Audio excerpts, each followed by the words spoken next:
In this video, I'll show you how you can fix your Logitech G Hub is not working.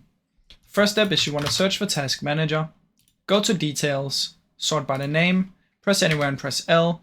Then you want to end the task on all your Logitech G Hub.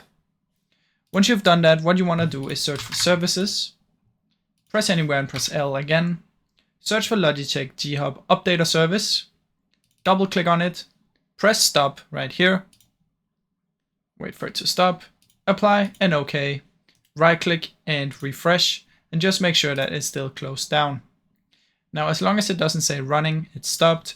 And then what you want to do is you want to just try and see if it works now. If it still doesn't work, the last option is search for apps and features, search for Logitech G Hub. Then you want to try and uninstall it, and when you uninstall, you want to make sure that you uncheck the save settings options so we don't save the settings, and then you want to go and reinstall it, and this will also help fix the issue. Now I suggest you restart your PC after doing all of this, and this should hopefully fix it. Now I really hope you enjoyed this short video. If you did, please leave a like and subscribe, as it helps me out a ton. Thank you so much for watching.